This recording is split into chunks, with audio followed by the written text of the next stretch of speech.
দেশে এবং বিদেশে যারা চ্যানেল আই দেখছেন আপনাদের সকলকে সাদর আমন্ত্রণ তৃতীয় মাত্রার স্টুডিওতে ত্রয়োদশ জাতীয় সংসদ নির্বাচন এবং গণভোট উপলক্ষে আয়োজিত বিশেষ তৃতীয় মাত্রায় মাত্র কয়েক ঘন্টার বিরতি দিয়ে আবার আমরা আপনাদের সামনে আজ সারাদিনে আমরা নির্বাচনকে কেন্দ্র করে নানা বিষয় নিয়ে কথা বলেছি বিভিন্ন বিশেষজ্ঞদের সঙ্গে দেশে এবং বিদেশ থেকে যুক্ত হওয়া।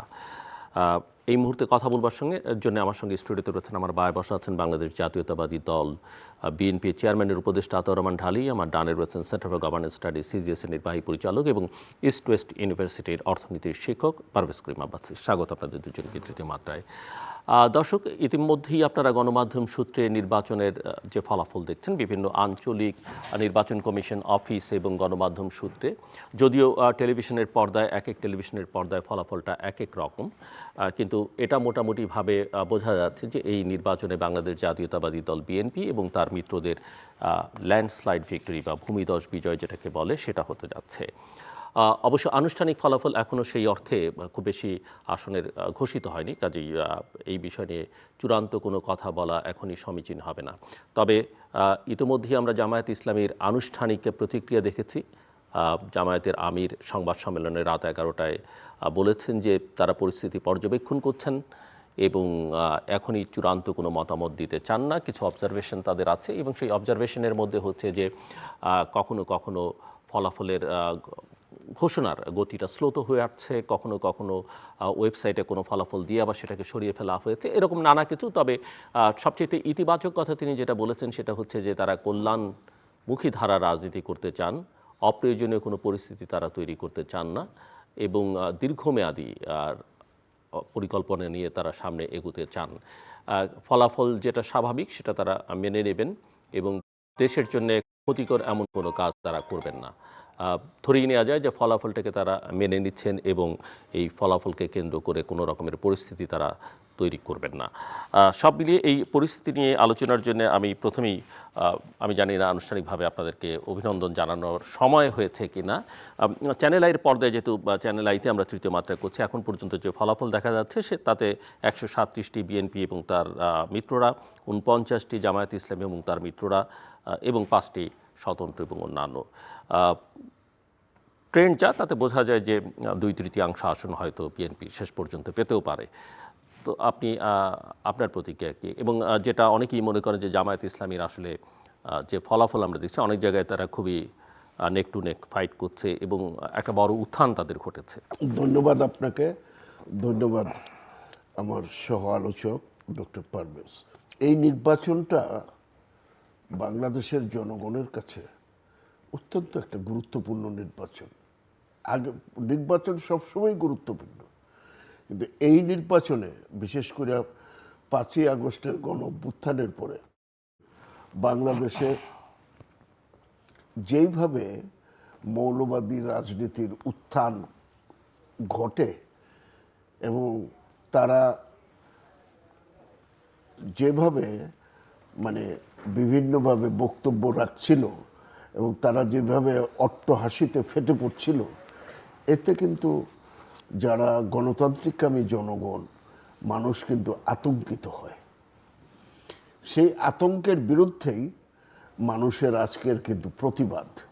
সেই প্রতিবাদটা হলো বিএনপি সবসময়ই একটা মধ্যপন্থী রাজনৈতিক দল।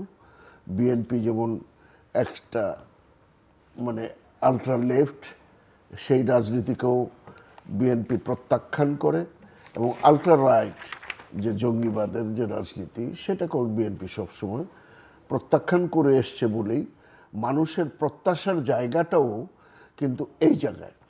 এবং এই কারণে দেখেন যে বিএনপির, জামাত ইসলামের বিশেষ করে 6টি বিশ্ববিদ্যালয়ে ছাত্র শিবিরের জয়লাভের, 5টা ইউনিভার্সিটিতে তাদের জয়লাভের পরে তারা যেভাবে উল্লসিত এবং তারা সারা বাংলাদেশের ক্ষমতা দখলের ব্যাপারে তারা যেভাবে ঘোষণা দিতে থাকে এবং তারা এই ক্ষমতা দখলের জন্য বিভিন্ন মেটিকুলাস ডিজাইন তারা তৈরি করে।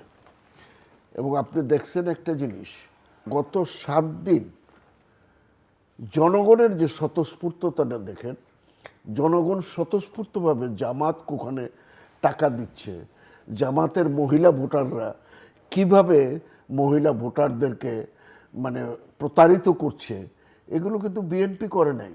অর্থাৎ সাধারণ জনগণ কিন্তু জামাতের ব্যাপারে খুবই আতঙ্কিত ছিল। এই আতঙ্ক থেকেই কিন্তু জনগণ সিদ্ধান্ত নেয় তাদের কি করতে হবে, এবং সেই সিদ্ধান্ত থেকেই আজকে আপাতত পর্যন্ত যে বিএনপি মানে একক সংখ্যাগরিষ্ঠের দিকে যাচ্ছে, এই ব্যাপারে কোনো সন্দেহের অবকাশ নেই। তবে হ্যাঁ, জামাতের কিছুটা হলো উল্লফন ঘটেছে, এবং সেই উল্লফনকে রাজনৈতিকভাবে প্রতিহত করতে যারা ক্ষমতায় আসবেন, সেই উল্লফনকে রাজনৈতিকভাবে যদি মোকাবেলা করা না যায়, রাজনৈতিকভাবে মানে এখানে তো একটা বিষয় হচ্ছে যে তাদের উত্থানকে প্রতিহত করা, তার চাইতে বড় কথা হচ্ছে যে আপনার যে বিজয়, সেই বিজয়টাকে আপনি ধরে রাখতে পারছেন কিনা, সেটাও একটা সেই বড় বিজয়কে চ্যালেঞ্জ। ধরে রাখতে হলে মানুষ কেন আমাকে এবং এটা মাথায় রাখতে হবে যে বাংলাদেশের রাজনীতির একটা বড় শক্তি এই মুহূর্তে নেই। অনুপস্থিত। হ্যাঁ, তো সেটাকে মাথায় রেখেই কিন্তু বিএনপিকে সামনের দিনে আগাতে হবে, এবং সামনের দিনে আগাইতে গেলে বিএনপির যে রাজনৈতিক মেধা, মনন এবং প্রজ্ঞার প্রয়োজন, সেটা যদি বিন্দু মাত্র তারা ভুল করে, তাহলে কিন্তু সমগ্র জাতি একটা মানে বিশৃঙ্খলার ভিতরে পড়ে যাবে। সেই জন্য বিএনপির উপরে অনেক কিছু নির্ভর করে। এখন আমাদের নেতা, আমি বিশ্বাস করি তারেক রহমান, উনি সেদিন আমাদের যে ঘোষণা করলেন নির্বাচনী ইশতেহার ঘোষণায় উনি বলছেন যে right man in the right place. যতই আমি বলি, যোগ্য ব্যক্তিকে যোগ্য জায়গায় যদি প্রতিষ্ঠা করা না যায়, তাহলে এই কাজগুলো নিঃসন্দেহে করা যাবে না। আমি আসবো আবার আপনার কাছে। পারভেজ, আমরা সারাদিনই নির্বাচন দেখছিলাম এবং নানা বিষয় নিয়ে আলোচনা করছিলাম, আঞ্চলিক পরিস্থিতি, বৈশ্বিক পরিস্থিতি এবং বাংলাদেশের অতীত, বর্তমান, ভবিষ্যৎ। নির্বাচনের ফলাফল যেটা আমরা দেখতে পাচ্ছি বেসরকারিভাবে এবং অনানুষ্ঠানিকভাবে, আসলে আপনার কাছে কি মনে হয়? একটা বিষয় যেটা হচ্ছে যে এটা পরিষ্কার যে তারেক রহমানের নেতৃত্বে অনেকেই বলেন যে তিনি বেশ ট্রান্সফর্মড, স্বল্পভাষী, প্রতিপক্ষকে আঘাত করে খুব কম কথা বলেছেন এবং মোটামুটিভাবে সরকারের সঙ্গে তাল মিলিয়ে চলে নির্বাচনটাকে এই জায়গায় নিয়ে এসছেন। কোনো রকমের বাকবিতণ্ডার মধ্যে জড়াতে চাননি, কোনো রকম বিরোধের মধ্যে জড়াতে চাননি, এটা একটা দিক। দুই হচ্ছে যে নির্বাচনটা করবার পেছনে একেবারে শেষ দিকে এসে সশস্ত্র বাহিনীর যে ভূমিকা, সেটা অনেকেই মনে করেন যে মুখ্য ভূমিকা পালন করেছে। অবশ্যই নির্বাচন কমিশনও কোনো ক্ষেত্রে সরকারের সিদ্ধান্তের বাইরে গিয়ে, যেমন ধরেন ওই যে হানা ভোটের ক্ষেত্রে যেমন সরকারি কর্মকর্তারা একটা অবস্থান নিয়ে কাজ করছিল, সেখানে নির্বাচন কমিশনের একটা ভূমিকা। সো নির্বাচন কমিশনও ক্রেডিট পাবার দাবি রাখে। সরকার চাইতেই পারে, দাবি করতেই পারে, তাতেও কোনো অসুবিধা নেই। এবং যারা নির্বাচন করবার সুযোগ পাননি এক্সিকিউটিভ অর্ডারের কারণে, সরকারের সিদ্ধান্তের কারণে, বলতে হবে যে আওয়ামী লীগ বা তারা আসলে নির্বাচনকে বানচাল করবার, পণ্ড করবার কোনো চেষ্টার মধ্যে যাননি। এটা অন্তত তাদের অন্য কোনো রিয়ালাইজেশন না হলো এই জায়গায় তারা একটা শুভবুদ্ধির পরিচয় দিয়েছেন বলতে হবে। তো সব মিলিয়ে নির্বাচনটা হলো এবং বেশ শান্তিপূর্ণ। আমি বলবো যে বাংলাদেশের ইতিহাসে মোটামুটি সবচেয়ে ভালো নির্বাচনগুলোর মধ্যে একটা, যেভাবে দিনটা পার হলো। অবশ্যই এটা ইনক্লুসিভ কিনা, কতটা পার্টিসিপেটরি, সেটা নিয়ে ভবিষ্যতে আলোচনা, বিতর্ক, একাডেমিক বিতর্ক হবে। ফলাফল যা দেখছেন সেটাকে আপনি কিভাবে বিশ্লেষণ করবেন? ধন্যবাদ জিতু ভাই। ডালি ভাই তো ওনার পার্সপেক্টিভ থেকে বললেন, কেন উনি একটা রাজনৈতিক দলের সাথে আছেন, মূলত বিএনপির সাথে।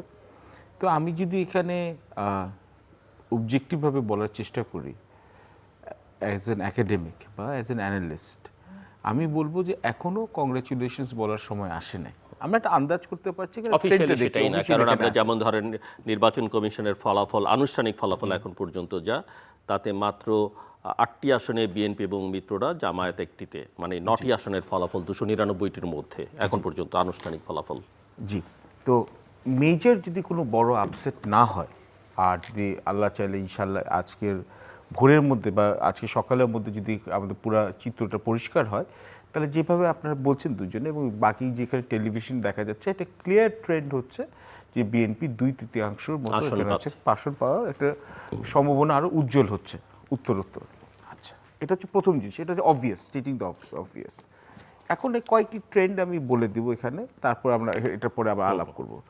প্রথম জিনিস হচ্ছে যে এখন আমি বিগত 18 মাস ধরে গঠনমূলক সমালোচনার নামে অন্তর্বর্তীকালীন সরকারকে ভালো মন্দ এই স্টেজ থেকে আর অনেক জায়গা থেকে বলেছি, কিন্তু আমি লেট মি বি ফেয়ার, এবং আমি বলি যে ডক্টর ইউনূসে আমি যেটা বারবার বলেছিলাম যে ওনার লাস্টিং লেগেসি হবে যে উনি একটা স্বচ্ছ একটা নির্বাচন দিতে পারেন না কিনা।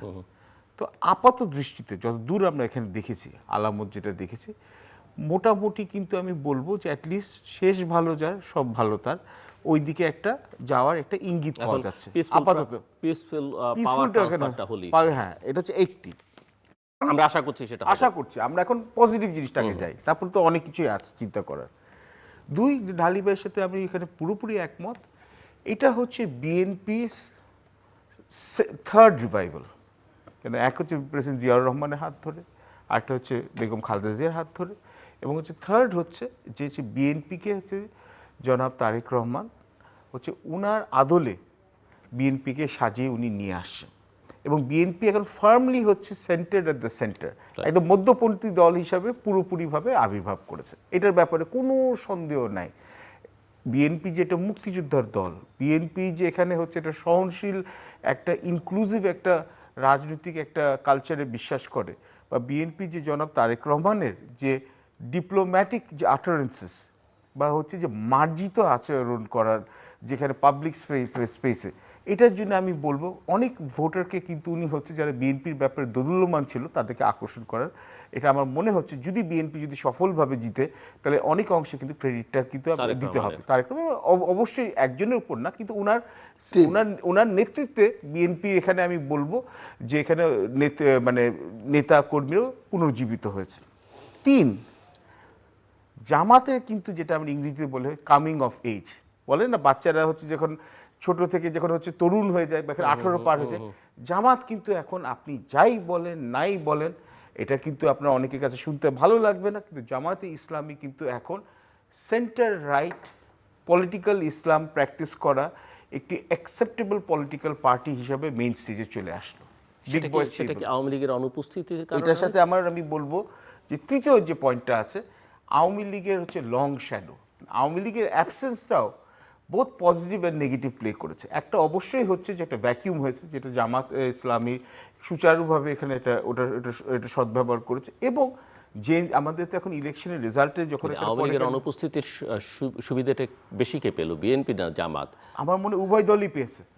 আমি এক অংশে বলবো কেন আওয়ামী লীগের অনুপস্থিতিতে কিছু অংশে হচ্ছে বিএনপির দিকে এখানে ভোট গেছে, আবার কিছু অংশে আমি ভোটার টার্ন আউটটা কি আমাদের কাছে আসছে এখনো, এটা বোধহয় এখন আসে না, এটা এখন হ্যাঁ 50, যেটা হচ্ছে ট্রেডিশনালি আমাদের ভোটার টার্ন আউট হয় 60%-এর মতো, যেগুলো খুব মানে খুব পার্টিসিপেটরি ইলেকশন হয়, তো তার চেয়ে কম আছে। তার মানে বুঝতে হবে এখানে দুটো জিনিস, ট্রেডিশনালি যে আওয়ামী লীগের ভোট বেসের মধ্যে অনেকেই আছে ভোটার বেসের মধ্যে যারা ভোট দেন নেই, কেন এখানে হচ্ছে 50% যে আমাদের ইলেকটোরেট হচ্ছে 12 কোটি এখানে 77 লক্ষ, তো এর মধ্যে তাহলে হচ্ছে যখন ইলেকটোরেট বাড়ার পরেও যখন হচ্ছে আপনার ভোটার টার্ন আউট যেহেতু এখানে 55% নিচে হয়, তার মানে বুঝতে হবে যে এখানে অনেক আওয়ামী লীগের একটি অংশ কিন্তু ভোট বর্জন করেছে। গোপালগঞ্জের দিকে তো আমরা এখানে 3টি আসন আমরা দেখতে পাচ্ছি, এবং আবার আরেকটি অংশ হচ্ছে আবার বিএনপির প্রতি ভোট দিয়েছে।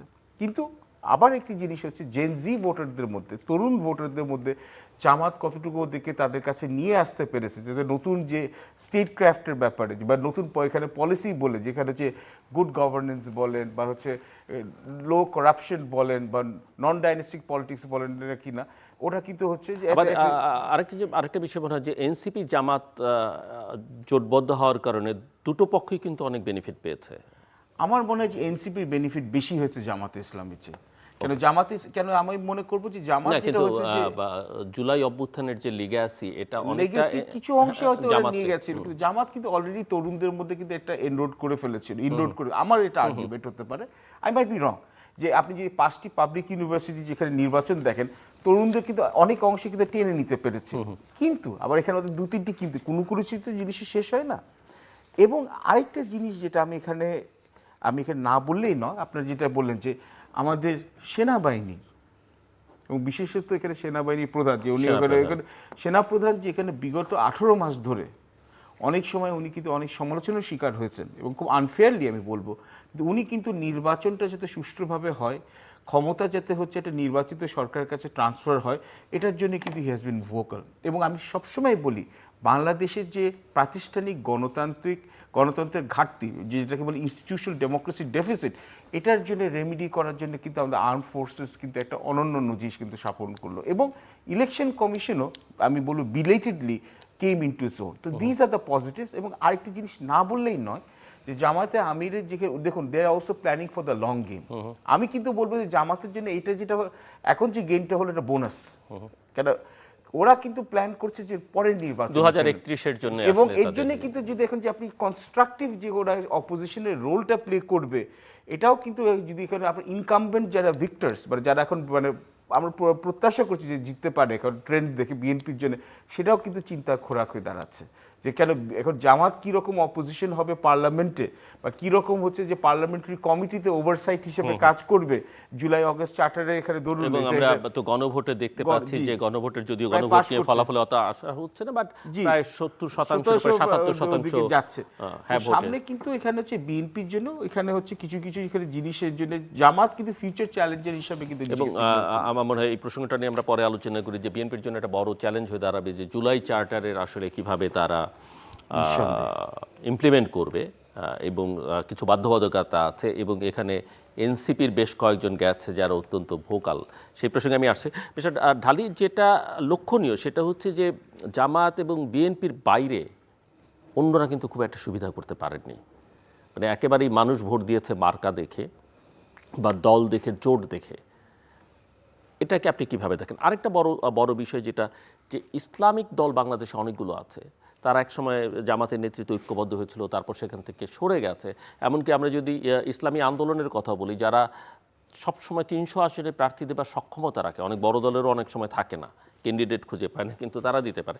কিন্তু কোনো ইসলামিক দলই কিন্তু একেবারেই, মানে ভোট যা গেছে ইসলামের নামে সবটাই জামাতের কাছে গেছে, অন্য কেউ কিন্তু ভোট টানতে পারেনি। আপনাকে ধন্যবাদ। পারভেজ ভাইয়ের সাথে একটা জিনিস মানে অ্যাড করতে চাই। আমি আসলে আমাদের সেনা প্রধানকে আসলে ধন্যবাদ না দিয়ে পারছি না। এ কারণেই তাকে ধন্যবাদ দিতে হয়, এত সমালোচনা ঝড় ঝাপটা তার উপর দিয়ে গেছে।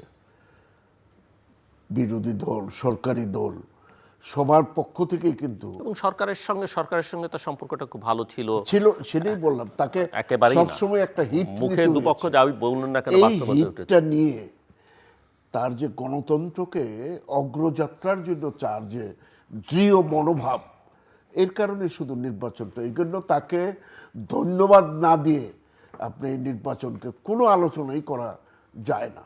এবং উনি এই জায়গায় থাকার কারণেই আমাদের এই উপদেষ্টা পরিষদের অনেকের ভিতরে বিভিন্ন রকমের খায়েশ থাকলেও কিন্তু সেটা সম্ভব হয় না। আমি সাথে সাথে এবং আমি ডক্টর জানি না ইউনূসকেও ধন্যবাদ জানাই। আপনাদের স্মরণ আছে কিনা যে যে 2-4 জন তখন কথা বলেছিল জেনারেল ওয়াকার যদি থাকে তাহলেই নির্বাচনটা আসলে হবে, তাকে সরিয়ে দেবার অনেক রকমের উদ্যোগও নেওয়া হয়েছিল, এবং সেটাই হয়েছে।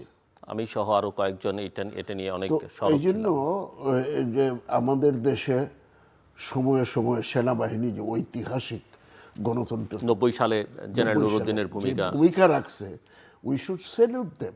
এবং আমরা যাতে কখনোই সেনাবাহিনীর বিরুদ্ধে ভুল সমালোচনা না করি, এতে করে হয় কি তাদের যে সঠিক কাজ করার যে স্পৃহাটা, সেই স্পৃহাটা কমে যায়।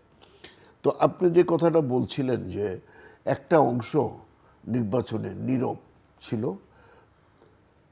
দেখেন নীরব ছিল, মানে তাদের তো নীরব থাকতে বাধ্য করা হয়েছে, কিন্তু দেখেন তারা ওই কোনো ধরনের ভ্যান্ডালিজমের মধ্যে যায় না, যে নির্বাচনটাকে বাতিল করতে হবে, নির্বাচন নিয়ে তারা হবে। কিন্তু কোনো একক সিদ্ধান্ত নিতে পারেনি। সেটা কিন্তু আওয়ামী লীগের মতো একটা রাজনৈতিক দলের চরম কোনো সিদ্ধান্ত নেয় নাই আসলে না। ধরুন একবার বলছে নির্বাচন বর্জন করুন, না, আমার মনে হয় অফিশিয়াল কোনো স্টেটমেন্টটা আসেনি, এগুলো অনেকেই সোশ্যাল মিডিয়াতে এক একজন এক এক জায়গা থেকে কাকে ভোট দিবেন এটা নিয়েও তাদের কোনো বক্তব্য মাথা ব্যথা ছিল না। আবার তাদের একটা অংশকে আমি দেখেছি তৎপর যে জামাতকে কিভাবে ঠেকানো যায়। এই ক্ষেত্রে আমি মনে করি আমাদের প্রতিবেশী রাষ্ট্র ভারতের, তাদেরও বোধহয় একটা ভূমিকা কাজ করেছে।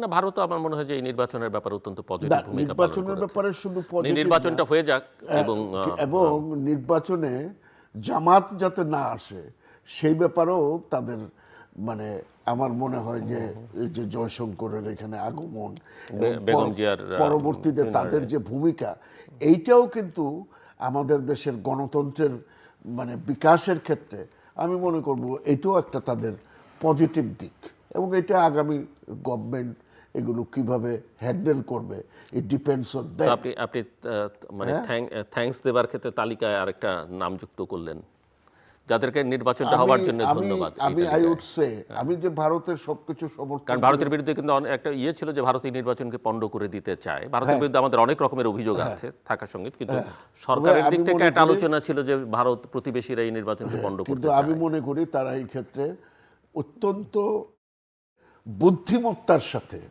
পার্শ্ববর্তী রাষ্ট্রের এই নির্বাচনটাকে তারা মানে হ্যান্ডেল করেছে এবং সে কারণেই এইখানে যে মৌলবাদের যে উত্থানেরটাকে কিন্তু ঠেকানো, এই জন্য তাদেরকে যেমন একদিকে আমরা ওয়াকারকে ধন্যবাদ দেই আর একদিকে তাদেরকে ধন্যবাদ না দিলেও জিনিসটা কিন্তু খাটো করা হবে। তো সেই ক্ষেত্রে আমি বলি এইগুলি সমস্ত কিছু বিবেচনায় গিয়ে আপনি দেখেন জামাত যেই সুবিধাটা, রাজনীতি বিভক্ত হয়ে গেছে। এই যে ইসলামী দলগুলো বলেন, ইসলামী দল আর এক থাকে না, এটা বুঝছে ইসলামী দলগুলি আদার দেন জামাত যে আমরা ওইখানে গেলে হারিয়ে যাব, আমাদের কোনো সে থাকবে না। তো কাজে তারাও চায় নাই। মানে একটা আলোচনা পারভেজ ওই জায়গায় কন্ট্রিবিউট করবেন। একটা আলোচনা বিভিন্ন মহলে আলোচনা হচ্ছিল যে ইভেন বিএনপির অনেক নেতা আমাকে বলছে যে তারেক রহমান বা বিএনপির নেতৃত্ব, বিএনপি কেন অ্যান্টাই ইন্ডিয়ান পলিটিক্স করে তো বিএনপি আস্তে আস্তে ধীরে ধীরে এগিয়েছে, কেন ইন্ডিয়ার বিরুদ্ধে কেন কিছু বলছে না। আরেকটা হচ্ছে যে এই ধর্মভিত্তিক রাজনৈতিক দলগুলোর বিরুদ্ধে এরকম একটা অবস্থান নেওয়াটা ঠিক হচ্ছে কিনা বিএনপির।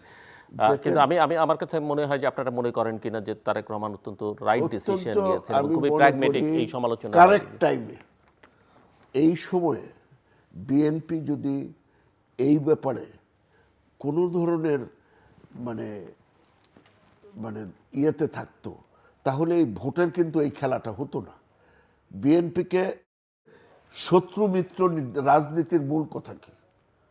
একটা বিশেষ অবস্থায় বিশেষ রাজনৈতিক পরিস্থিতিতে শত্রু এবং মিত্র নির্ধারণ, এবং বিএনপি এই মুহূর্তে তার শত্রু নির্ধারণ করছে ইসলামী জঙ্গিবাদকে এবং তার বিরুদ্ধেই স্পেয়ার হেডটা বিএনপি দিয়েছে এবং বিএনপির এটাই ছিল। বিএনপির এখানে কিন্তু ইন্ডিয়া কি করছে এটা এই মুহূর্তে ওটা অপ্রধান। প্রতিটা রাজনৈতিক কৌশলের ক্ষেত্রে একটা প্রধান দ্বন্দ্ব থাকে আর একটা অপ্রধান দ্বন্দ্ব থাকে।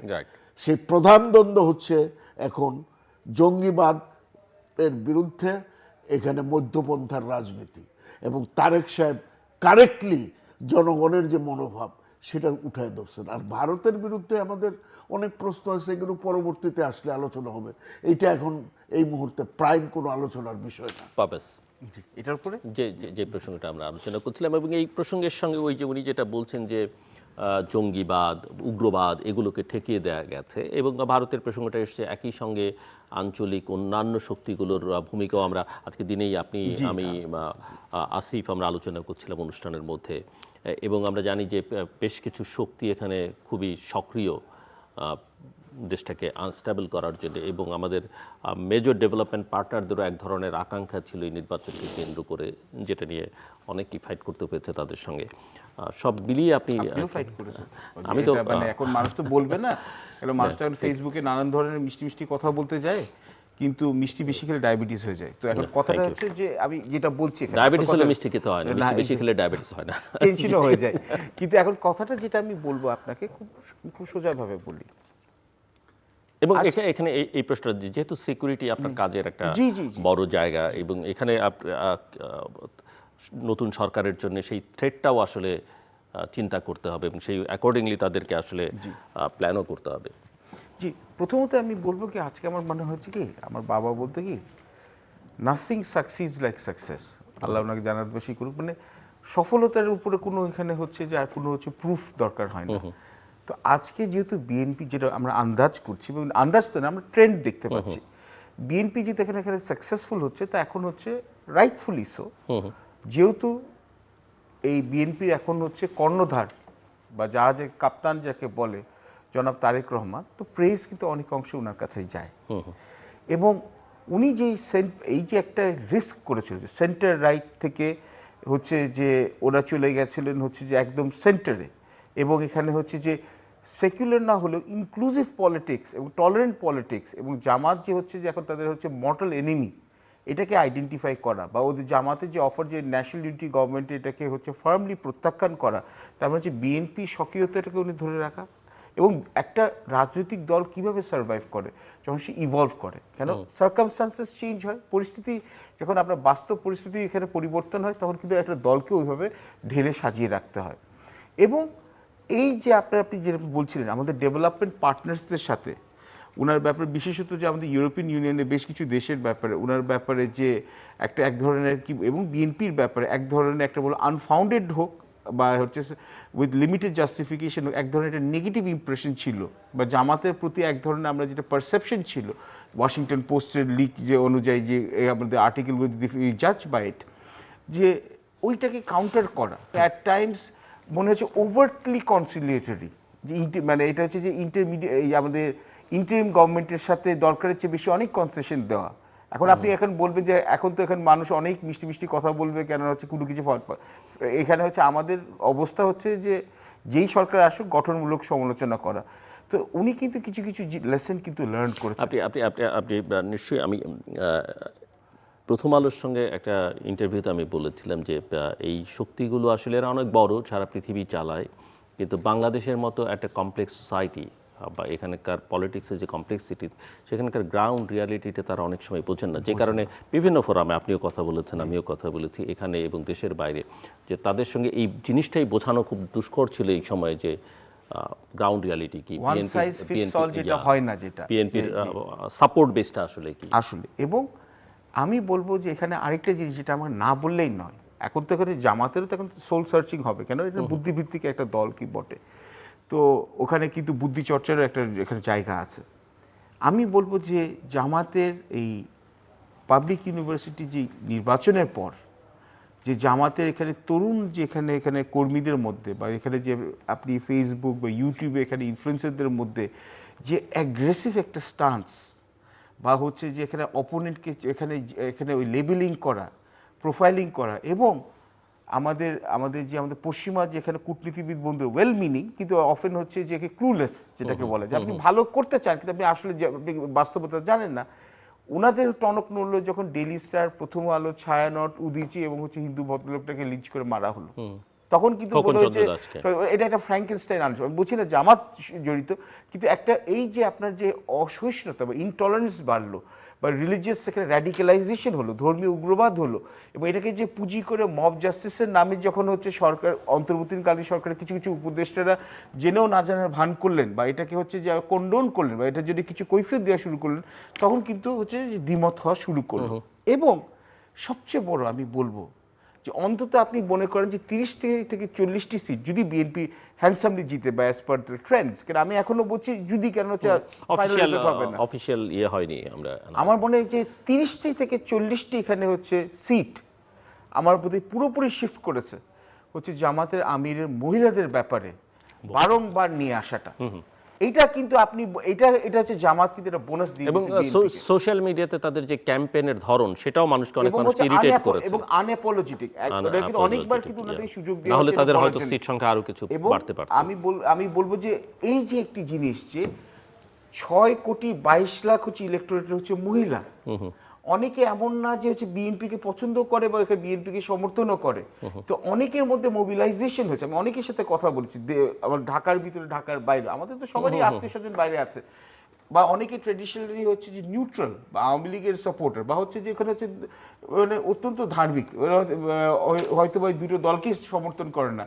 মহিলাদের যেখানে 5 ঘন্টার কাজের ব্যাপারে যে একটা ধোঁয়াশা সৃষ্টি করা, বা হচ্ছে মহিলাদেরকে ঘরের মধ্যে বসে থাকার জন্য যেখানে বলেছে জামাতের যেখানে বলছে প্রোৎসাহন দেওয়া, বা হচ্ছে যে এখানে আপনি বলেন হচ্ছে যে জামাতের নেতৃত্ব মহিলা দিতে পারবে না, এইগুলো কিন্তু আননেসেসারি কন্ট্রোভার্সি করে যেটা করেছে যে বিএনপির ভোটের কিন্তু এখানে হচ্ছে ঝুলিটা এটা বাড়িয়ে দিচ্ছে। এবং আমার কথাটা আমি এখন হচ্ছে হাইপোথেসিস, আমাদের যখন ইলেকশন কমিশন থেকে রেজাল্ট হবে এবং যে অ্যানালাইসিস করা হবে জেন্ডার ভিত্তি রিজিয়নাল ভিত্তি অনুযায়ী, তখন কিন্তু এটা দেখা যাবে। কিন্তু আরেকটি ট্রেন্ড কিন্তু চলে আসছে, এটা না বললেই নয়।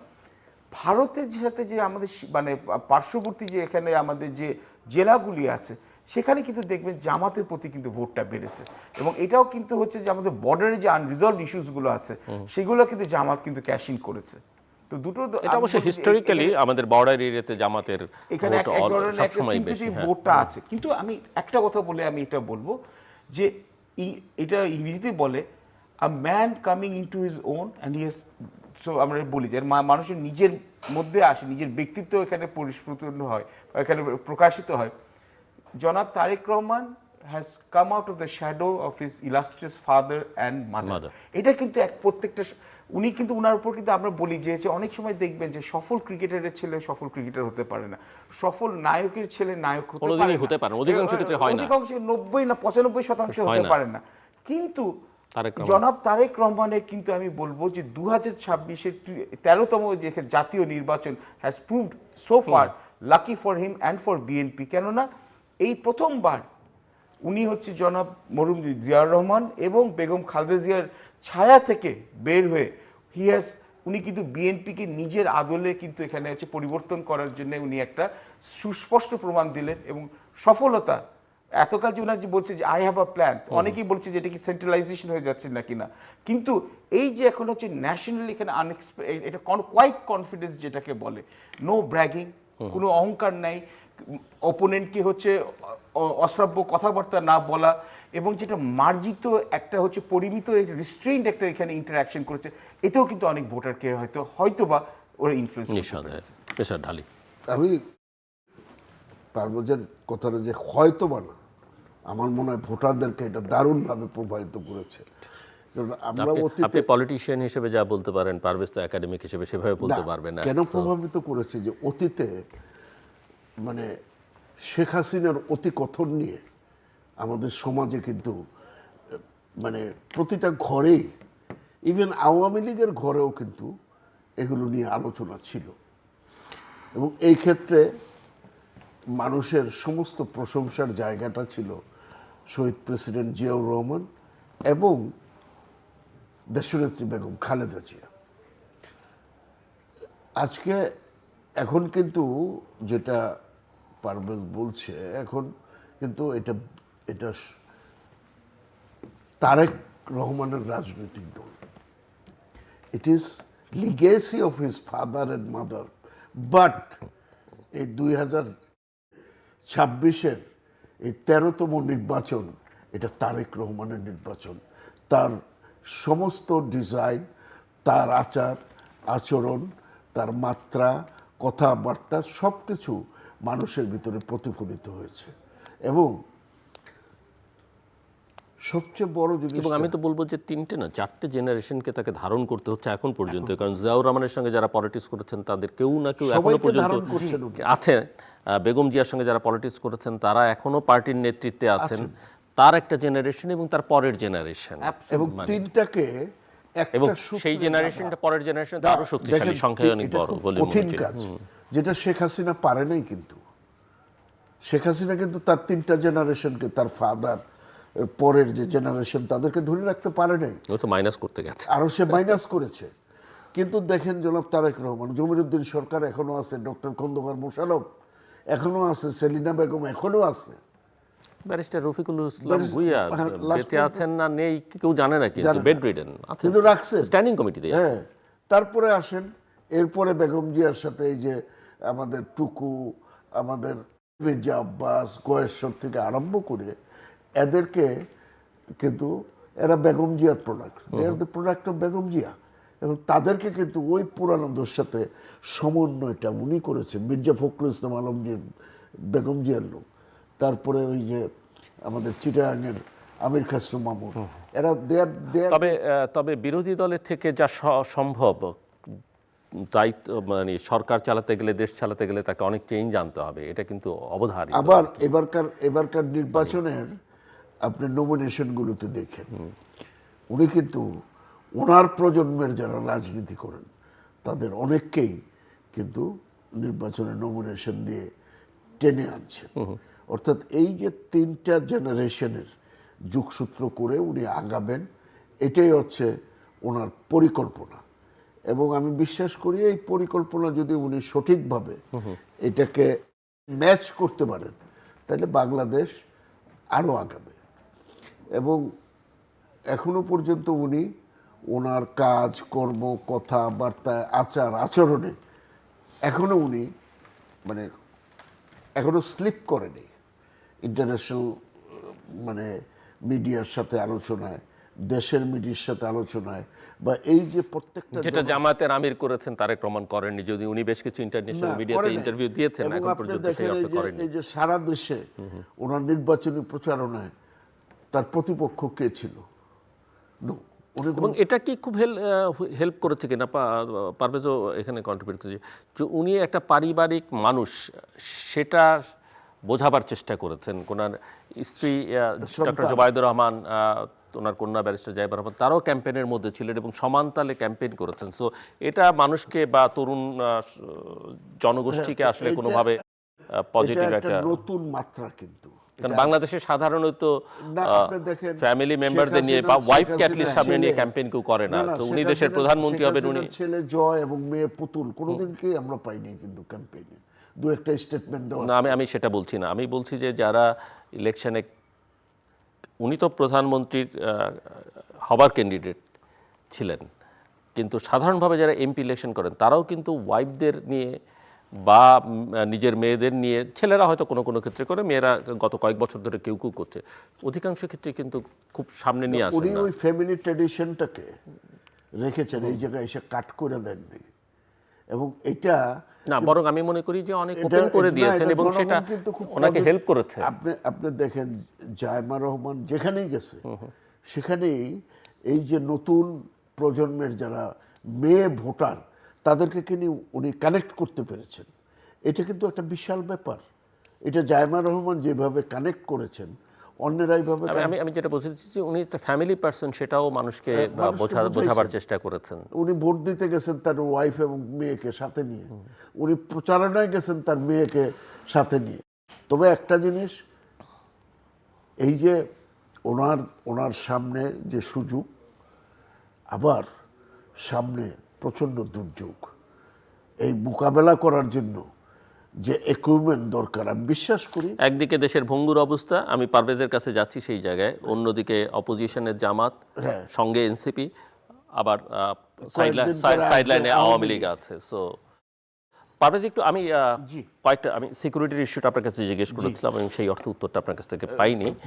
সেকেন্ড ইস্যু যে হচ্ছে যে ইকোনমি একটা ভীষণ খারাপ অবস্থার মধ্য দিয়ে আছে এখনো, সেটা একটা বড় চ্যালেঞ্জ হয়ে দাঁড়াবে বিএনপির জন্য বা প্রধানমন্ত্রী হিসেবে তারেক রহমানের জন্য। এবং তৃতীয় সেটা হচ্ছে যে বৈশ্বিক কূটনৈতিক সম্পর্ক। একথা ঠিক যে জনগণই ডিসাইড করে, অভ্যুত্থান সেটার প্রমাণ করেছে, ভোট সেটা প্রমাণ করেছে, কিন্তু ক্ষমতায় থাকা না থাকা, দেশটাকে ভালোভাবে পরিচালনা করবার জন্য ডেভেলপমেন্ট পার্টনারদের সঙ্গে সম্পর্কগুলো, ইকুয়েশনগুলো কি, সেটা খুব গুরুত্বপূর্ণ ভূমিকা পালন করে। বাংলাদেশ এবছর দুটো বড় আন্তর্জাতিক ইস্যু আছে বাংলাদেশের সামনে। একটা হচ্ছে বাংলাদেশ এবছর এলডিসি গ্রাজুয়েশন করছে। সো এলডিসি গ্রাজুয়েশন মানে বাংলাদেশের ইকোনমি একটা বড় চ্যালেঞ্জের মধ্যে পড়বে। দ্বিতীয়ত হচ্ছে বাংলাদেশকে এবছর ভারতের সঙ্গে গঙ্গার পানি চুক্তি করতে হবে, রিনিউ করতে হবে। সো দুটো বড় চ্যালেঞ্জ কিন্তু, ডিপ্লোম্যাটিক টাস্ক তার সামনে আছে। সো আপনি ধন্যবাদ। এবং আরেকটা বিষয় না বললেই নয়, সেটা হচ্ছে যে এই সরকার, মানে প্রফেসর মোহাম্মদ ইউনূসের সরকার একেবারে শেষ সময়ে এসে অনেকগুলো চুক্তি অনেকগুলো দেশের সঙ্গে করেছে। কোন চুক্তির ভেতরে কি আছে আমরা জানি না, কোন চুক্তি কি, এবং সেটা আসলে ওনার জন্য একটা বড় চ্যালেঞ্জ হবে যে কোন চুক্তি নিয়ে রাখবেন, কোন চুক্তি নিয়ে রাখবেন না। এবং না রাখা তো মানে ওনার হাতে নেই, না রাখা সেটা ওনার জন্য অনেক সময় সম্পর্ক খারাপও হয়ে যেতে পারে যদি উনি না রাখতে চান। কিন্তু চুক্তি তো কারণ একটা সরকার করেছে বাংলাদেশের। ধন্যবাদ। আমরা এখন ভবিষ্যতের দিকে যাচ্ছি। সিকিউরিটি এই জন্য আমি উজ্জ্বল রেখেছিলাম, যেটা যখন আমাদের দেশের এখানে সামনে যে চ্যালেঞ্জগুলো আছে এর মধ্যে পড়বে। প্রথমতই হচ্ছে অবশ্যই অর্থনীতি এখন একটা ভঙ্গুর অবস্থায় আছে, এবং ডিসপাইট আমি বলবো যে অন্তর্বর্তীকালীন সরকারের উপদেষ্টারা এবং ওনার দেশের সমর্থকরা ওনাদের অনেক সময় যে ওনাদের গালগপ্প যতই বলুক, আমাদের অর্থনীতি কিন্তু সেই অর্থে কিন্তু এইভাবে স্থিতিশীল হয় নাই।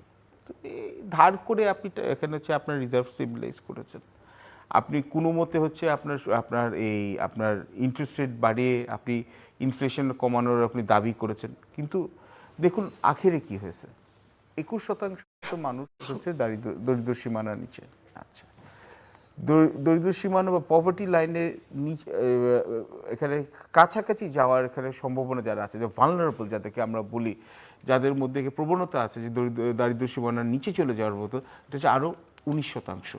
তো প্রায় দেশের এখানে 40% মানুষ হচ্ছে দারিদ্র সীমানার নিচে বা যাওয়ার একটা প্রবণতা আছে। আচ্ছা, এটা হলো এক। দুই, আপনি যে এই যে তরুণ প্রজন্ম বলছেন যে 18 থেকে 37-এর মধ্যে যেখানে হচ্ছে আমাদের 44%-এর মতো হচ্ছে যে ওরা ইলেকটোরেটে আছে, তাদের মধ্যে কিন্তু আপনি তরুণ প্রজন্মের মধ্যে কিন্তু আপনি বেকারত্বের হার হচ্ছে 28%-এর মতো।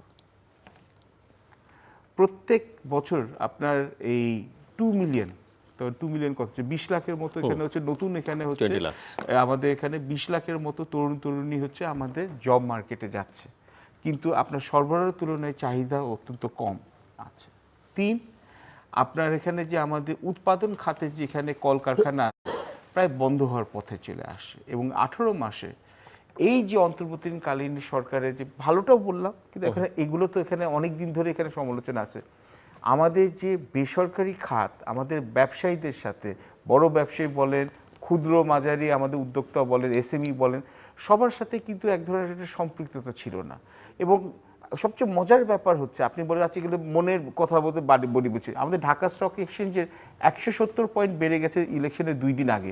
ইলেকশন হবে, ইন্টারিম গভর্নমেন্টের এই ইকোনমিক মিসম্যানেজমেন্টটা বন্ধ হবে এবং আল্লাহর ওয়াস্তে এখানে হচ্ছে কিছু বিজনেস কনফিডেন্স ফেরত আসবে। এটা হচ্ছে 2। 3 নম্বর, এখন আমি আস্তে আস্তে যে আপনার ওগুলোতে যাচ্ছি, আমাদের চ্যালেঞ্জ আছে অর্থনীতি দিয়ে, তারপর ইকোনমি দিয়ে যাচ্ছে, মানে ফরেন পলিসি যাচ্ছে। এলডিসি গ্র্যাজুয়েশন অত্যন্ত মানে এটা হচ্ছে অত্যন্ত আশ্চর্য হওয়ার কথা যে আমরা একটা হোয়াইট পেপার এখানে কমিশন করলাম, বড় করে এখানে আমাদের দেশের এখানে ঢাকঢোল পিটিয়ে আমরা হচ্ছে সবচেয়ে বড় বড় অর্থনীতি নিয়ে আসলাম।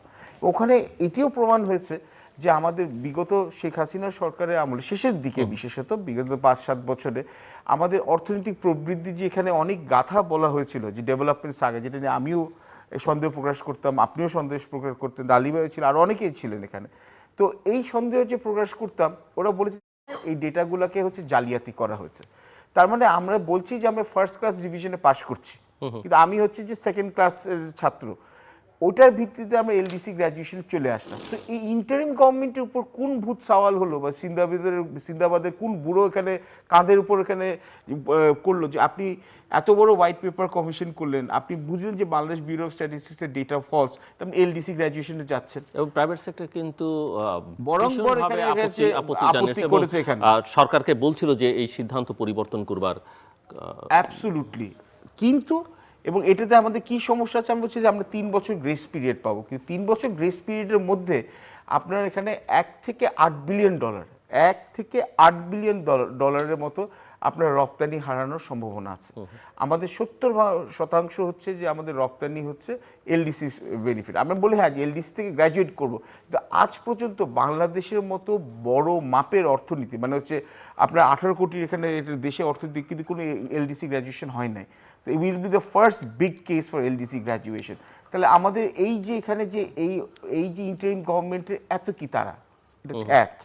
2, আমি ওয়াটার ট্রিটি একটু পরে আসি, কিন্তু ফরেন পলিসি রিলেশনসে হবে।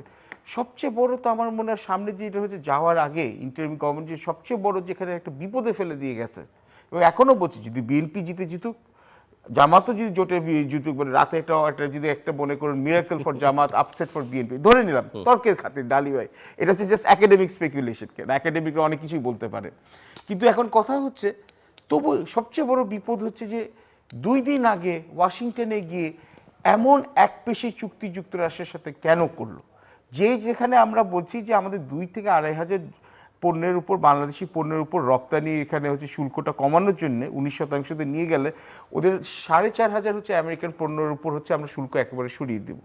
আচ্ছা, এটা তো একটা কথা হল, আমেরিকা সুপার পাওয়ার, আমাদের সবচেয়ে বড় রপ্তানি বাজার, আমাদের সবচেয়ে বড় বিনিয়োগকারী, সবচেয়ে বড় এখানে সমরাষ্ট্র বা ভান্ডার আছে, সুপার মিলিটারি সুপার পাওয়ার, সবই বুঝলাম, কিন্তু এর মধ্যে অনেকগুলো অ্যাগ্রিমেন্ট আছে যেটা হচ্ছে ভবিষ্যতে চিন্তার বিষয় হবে।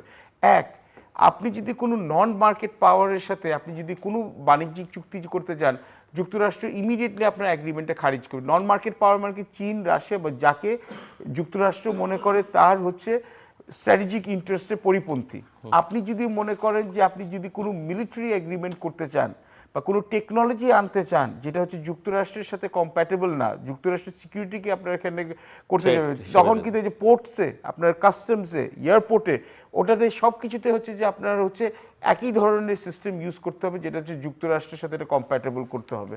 এবং 3 নম্বর জিনিস, এবং অনেকগুলোর মধ্যে এখানে আছে, মানে বললেও তো আমার মনে হয় যে আমরা এখান থেকে আমাদের IMF এর কাছ থেকে আমরা 5.7 বিলিয়ন ডলারের লোন পাওয়ার জন্য আমাদের জিপটা বের হয়ে গেছে। নির্বাচিত সরকারের প্রথম কাজ হবে IMF এর সাথে নেগোসিয়েশন করা, কেন IMF বলেই দিয়েছে তৃতীয় কিস্তি পাওয়ার জন্য। আগের বছরে আমরা 7.09 বিলিয়ন ডলার শুধু ডেট সার্ভিসিং করছি, আসল সুদ দিয়ে। এবং আমাদের বড় বড় যে মেগা প্রজেক্টের যে এখানে আমাদের যে প্রজেক্টের ডিউরেশনগুলো ওগুলো আসা শুরু করবে, এইগুলো কিভাবে আমরা সামলাবো। এবং আরেকটি সবচেয়ে বড় ঝামেলা করে দিয়েছে যে স্পেশাল ইকোনমিক জোনে এতকাল কিন্তু ছিল যে আপনার ট্রেড ইউনিয়ন ফর্ম করা যাবে না, ওয়ার্কার স্ট্রাইক করা যাবে না। এখন হচ্ছে যে যুক্তরাষ্ট্রের এখানে যে চুক্তিটা আমরা এখানে স্বাক্ষর করলাম, এখন যদি কেউ যদি দেশের অভ্যন্তরে বা দেশের বাইরে যারা বাংলাদেশের অর্থনৈতিক প্রবৃদ্ধিকে হয়তো ব্যাহত করতে চায় বা বিএনপি শাসনকে অস্থিতিশীল করতে চায়, তারা কিন্তু স্পেশাল ইকোনমিক জোনে ট্রেড ইউনিয়ন ফর্ম করবে, তারা এই শ্রমিকদিকে অসন্তোষ সৃষ্টি করবে, যেটা আমরা অন্তর্বর্তীকালীন সরকারের প্রথম 3 মাসে দেখেছিলাম। এতগুলো অর্থনৈতিক চ্যালেঞ্জের মধ্যে কিন্তু এখন বিএনপিকে এখানে এটা কিভাবে সামলাবে? গ্যাঞ্জেসেরটা এখানে হচ্ছে যে আমি এখানে যদি বলেন আরো সামনে আরো সমস্যা আছে। গ্যাঞ্জেস ট্রিটিতে এখানে আমরা পানি পাওয়ার সম্ভাবনা খুবই কম, কেন হচ্ছে মমতা ব্যানার্জি এটা হচ্ছে তার হচ্ছে ভোটিং এখানে হচ্ছে রাইট দিয়েছে যে বাংলাদেশের মানে ভারতের কেন্দ্রের স্বার্থে সে তার পশ্চিমবঙ্গের ইলেকট্রেটের সাথে সে বেইমানি করবেন, এটা হচ্ছে তার হচ্ছে অনমনীয় এখানে করবেন। এবং ভারতের সেন্টারও বিশেষ একটা ইচ্ছা নেই। এবং এখানে আমাদের পানিটি পাবো না বা পানি এখানে ওই রিনেগোশিয়েট করতে হলে তখন ভারত কতটুকু গুডউইল দেখাবে, কারণ গুডউইল যদি এখানে দিল্লি থেকে দেখায় তাহলে মমতা ব্যানার্জি আবার ইলেকশনে জিতে যাবে। এবং সামনে আরও সমস্যা আছে, কেন আমরা হচ্ছে যে এখানে যে এই যে আমাদের চায়নার কথা বলি, আপনি ভারতের কথা বলেন, চীনের কথা কোনোদিন আসেই না। তিব্বতে যে ইয়ারলাং সাংপো এখানে ড্যাম করা হচ্ছে, ব্রহ্মপুত্র নদীর পানি কিন্তু ব্যাহত হয়ে যাচ্ছে। মেঘালয়তে কিন্তু আবার ভারত একটা ড্যাম করছে, তো চীনের ড্যাম এবং ভারতের ড্যামের মাঝখানে বেচারা বাংলাদেশের পানি কমে যাবে, এগুলো আমরা নেগোশিয়েট করবো। এবং সামনে আসে আসাম এবং পশ্চিম বাংলার নির্বাচন, যেখানে আবার এনআরসি, আবার সিএ এবং বিজেপির ভারত মানে বাংলাদেশ বিরোধী প্রচারণা। তখন যদি বাংলাদেশে যদি তারেক রহমান ভারতের সাথে প্রজ্ঞার সাথে প্র্যাগম্যাটিক্যালি যদি ফরেন পলিসি রিলেশন করতেও চায়, জামাত কিন্তু এই সুযোগটা ছাড়বে না যে তখন হচ্ছে ভারত বিরোধী, ভারত তোষণ এখানে ক্যাম্পেইন হয়েছে যে বিএনপি এইগুলো হচ্ছে সামনে বড় বড় চ্যালেঞ্জ যেটা আছে, বন্ধক রেখে কাজ করছে তারেক রহমান। এখন ভবিষ্যতে এই ক্যাম্পেইন আরো জোরালো ক্যাম্পেইন করবে, প্রোপাগান্ডা। মিস্টার ঢালি, আমি আপনার কাছ থেকে বুঝতে চাই যে আমাদের এখানে আস্থার সংকটটা বড় সংকট সব মহলে, সব জায়গায়। সো আওয়ামী লীগ তো বাইরে একদিন, এখন তার তো একটা সমর্থক গোষ্ঠী আছে। Mister Tarique Rahman truth and রিকনসিলিয়েশনের কথা একটা বিদেশি গণমাধ্যমের সঙ্গে বলছিলেন।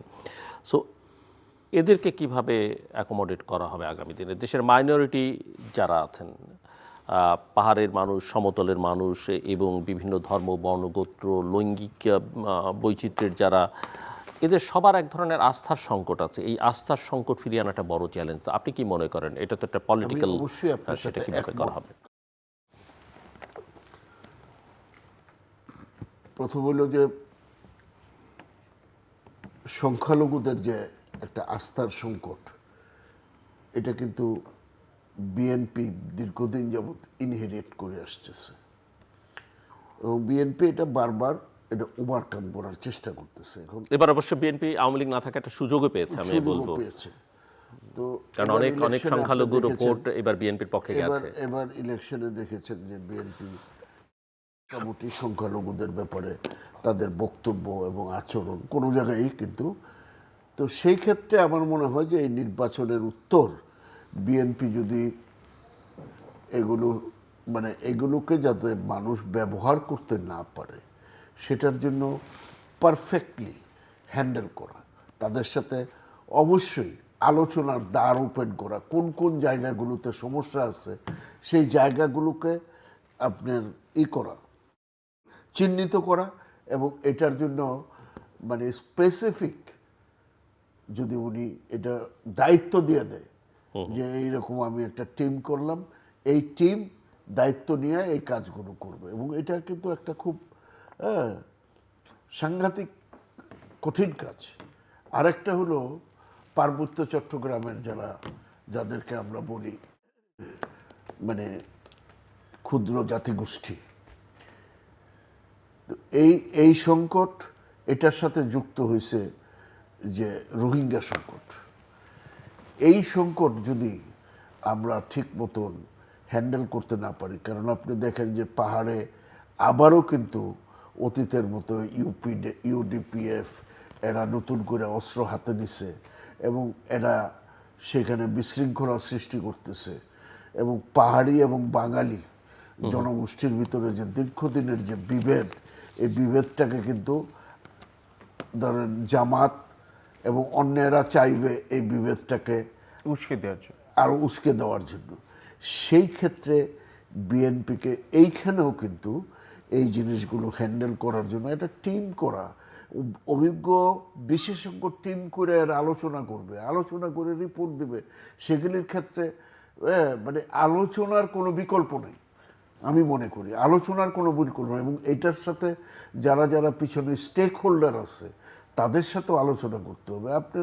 আপনার রোহিঙ্গা সমস্যা বার্মার গভর্নমেন্টের সাথে আলাপ করে এটা কোনো সমাধান হবে না কোনো। ইভেন আপনি রোহিঙ্গা সমস্যা তো আছে, পাহাড়ের যেটা বললেন যে 96 যে শান্তি চুক্তি, সেই চুক্তি কিন্তু এখন পর্যন্ত বাস্তবায়ন, ওরা বলছে যে শান্তি চুক্তি বাস্তবায়ন হয়নি। সন্তুল লার্মা কয়েকদিন পর পরে হুমকি দেয়, এবং এই হুমকি কতদিন পরে যদি আপনি দেখেন, এই সন্তুল লার্মা কিন্তু বেড়ে উঠছে ভারতে, এদের বেড়ে ওঠাটা কিন্তু ভারতে। তা আবার ভারতের সাথে যদি এগুলো নিয়ে সুসম্পর্ক বজায় না রাখি, সেখানে যদি ইফ দে প্লে, তাহলে কি হবে?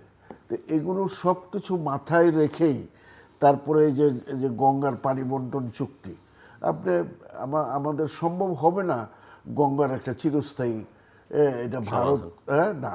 আবার রয়ে গেছে আমাদের তিস্তা, সেটা তো হওয়ার কোনো, ওই যে পারভেজ ভাই যেটা বলছে, সেটা বার্মা চায়না তিব্বতে যে ব্রহ্মপুত্রের উপরে বিশাল বাঁধ দিয়ে রাখছে, সেটা মানে ইন্ডিয়ার কথারে কোনো পাত্তাই দেয়নি। আবার যে 50% পানি টাইনা নিয়ে যাচ্ছে চায়না, বাকি 50%-এর 40% নিয়ে যাচ্ছে ইন্ডিয়া। এখন ব্রহ্মপুত্রের এই 10% নিয়ে আমাদের আলোচনা, 10%-এর আমরা কতটুকু পাবো, ওই 90% নিয়ে কিন্তু আমাদের কোনো আলোচনা নাই। তো এটা যদি না হয় তাহলে আমাদের বিকল্প ব্যবস্থা কি? আবার এখানে চাইনিজরা যেটা আমাদের এখানে যেটা তিস্তা প্রজেক্টের প্রপোজাল দিয়েছে, যেটার ব্যাপারে ভারতের চরম আপত্তি, সেই আপত্তি মানে ওভারকাম করে বাংলাদেশ এই সমস্যা কিভাবে সমাধান করবে, এটা খুব কঠিন ব্যাপার। তারপরে ফেনী নদীর যে সমস্যা, আমাদের কিন্তু আমরা কাগজে কলমে বলি 54টা নদী ভারতের সাথে, আসলে ছোটোখাটো মিলাইলে 200 নদী আমাদের সমস্যা, এবং এইটা আমাদের অর্থনীতির অত্যন্ত প্রাণকেন্দ্র। তো এই সমস্তগুলো মিলে আপনি যদি এই অর্থনৈতিক কূটনীতি এখনকার যুগে এটা যদি করতে না পারি, তাহলে কিন্তু আমাদের সামনে ভবিষ্যৎ অত্যন্ত কঠিন। আপনি এখানে চায়না এবং ভারতের দ্বন্দ্ব, চায়নার সাথে ইউএসের দ্বন্দ্ব, এগুলোকে এবং ইউএস এর অ্যাম্বাসেডর তো বলছেনই এখন ওপেনলি, সেটা তার সিনেট হিয়ারিং এ বলেছেন, বাংলাদেশে এসে তিনি বলেছেন যে চায়নার যে প্রভাব বাংলাদেশে সেটা দৃশ্যমান, এটাকে কমাতে হবে। না সেটার সাথে সাথে চায়নার প্রতিক্রিয়াটা তো দেখছেন, চায়নার প্রতিক্রিয়া দেখছেন, কাজেই মুখোমুখি। এই মুখোমুখি অবস্থায় এটাও তো একটা বড় চ্যালেঞ্জ হয়ে দাঁড়াবে বিএনপির জন্য, যারা চ্যালেঞ্জ। এবং দেখেন আবার নতুন খেলোয়াড় এখানে ঢুকছে, টার্কি। এই যে আজকে দক্ষিণ এবং দক্ষিণ পূর্ব এশিয়া আপনি এটা শুরু করছেন, সেটা হলো বে অফ বেঙ্গল। বে অফ বেঙ্গল যে কত ইম্পর্টেন্ট এটা বাংলাদেশের মানুষের সামনে আপনি চোখটা খুলে দিচ্ছেন, যে এই বে অফ বেঙ্গল থেকে ভারত মহাসাগর, ভারত মহাসাগর, প্রশান্ত মহাসাগর, ইট ইজ দ্য মানে দক্ষিণ দক্ষিণ পূর্ব এশিয়ার কানেক্টিভিটি। তো এইখানকার এখন রাশিয়ার নজর এখানে, ভারতের নজরে, ভারত তো ছাড়বেই না, ভারতের নজর এখানে, চীন, এগুলোকে হ্যান্ডেল করার জন্য, সেটাই বলছেন উনি, টার্কি এগুলোকে হ্যান্ডেল করার জন্য, তারপরে এই রোহিঙ্গা, বিএনপির জন্য, হ্যাঁ আমরা খুব আনন্দিত, আমরা গর্বিত, ওভারওয়েলমিং মেজরিটি নিয়ে ক্ষমতায় আসতেছি, কিন্তু ক্ষমতায় আসার পরে পারভেজ ভাই অর্থনৈতিক সমস্যাগুলি, ওনার সাথে তো আমি একমত, আমি নিজে অর্থনীতির একজন ক্ষুদ্র ছাত্র, অর্থনীতির ছাত্র ছিলাম।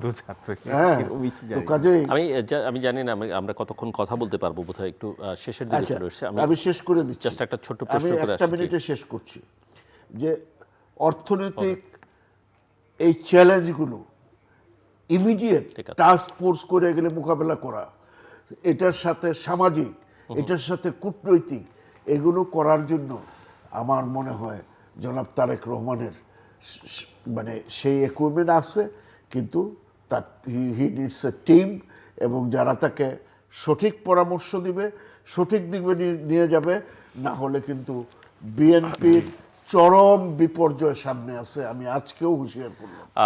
মিস্টার ঢালির কথা সূত্র ধরে পারভেজ আপনাকে আমি একটা প্রশ্ন করতে চাই। উনি এই যে টার্কির প্রশ্নটা তুললেন এবং উনি উগ্রবাদের কথা আগে তুলেছেন।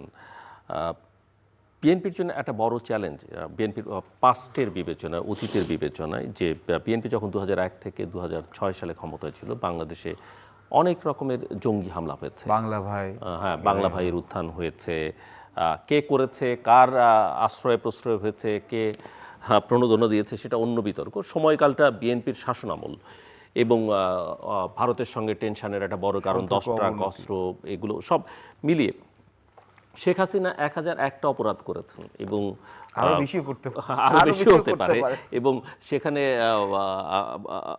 ক্ষমার অযোগ্য অপরাধের তো সেটাও সীমাহীন। কিন্তু একটা ক্রেডিট তিনি নেবার চেষ্টাই সবসময় হয়তো করতে পারেন, এবং জামাতের উত্থান যদি সেই পর্যায়ে হতো তিনি দাবিও করতে পারতেন আনন্দের সঙ্গে যে আমি নেই, দেখো এখন জামাত ক্ষমতায় বা ক্ষমতার কাছাকাছি চলে এসেছে। কিন্তু সেটা ফরচুনেটলি ঘটলো না, বাংলাদেশের জনগণ সেটা হতে দিল না, এটাও একটা আমি মনে করি বড় বিজয়।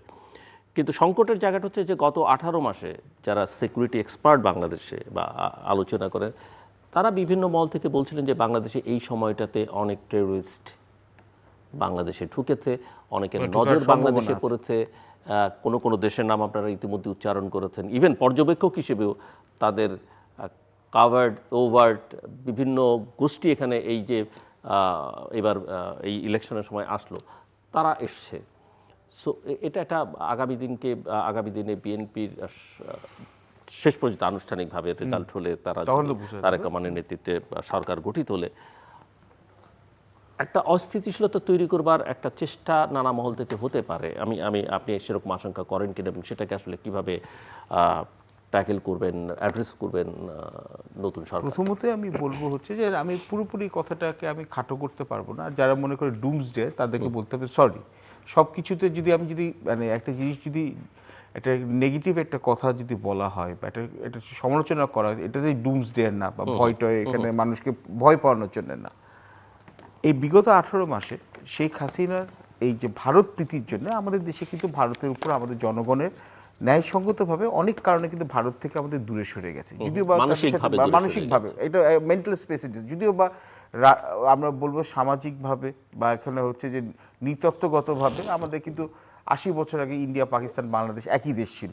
এটা কিন্তু আমরা এটা ভুললে এখানে চলবে না। ব্রিটিশদের এখানে একটা বিভাজন নীতিতে আজকে 3টি দেশ, আল্লাহ যা করে ভালোর জন্যই করে। কিন্তু এখন যেটাতে বলবো এটার একটা, এবং ভারতের প্রথম দিকে এখানে হচ্ছে যে ওভার দ্য টপ রিয়াকশন এখানে আমরা দেখলাম যে, এবং শেখ হাসিনাকে আশ্রয় দেওয়ার জন্য ইন্টারিম গভর্নমেন্টও আমরা দেখলাম যে ভারতকেও কিন্তু ওরা হচ্ছে ভারত বিরোধী কার্ডটাকে ওরা ট্রাম্প কার্ড হিসেবে খেললো। এবং তারপরে তরুণ যে ছাত্র নেতারা যারা এখন এনসিপি দলটা গঠন করেছে, এবং অবভিয়াসলি জামাতের একটি অংশ কিন্তু এর মধ্যেই ছিল, যে ভারত বিরোধী মনোভাবটাকে চাঙ্গা হচ্ছে।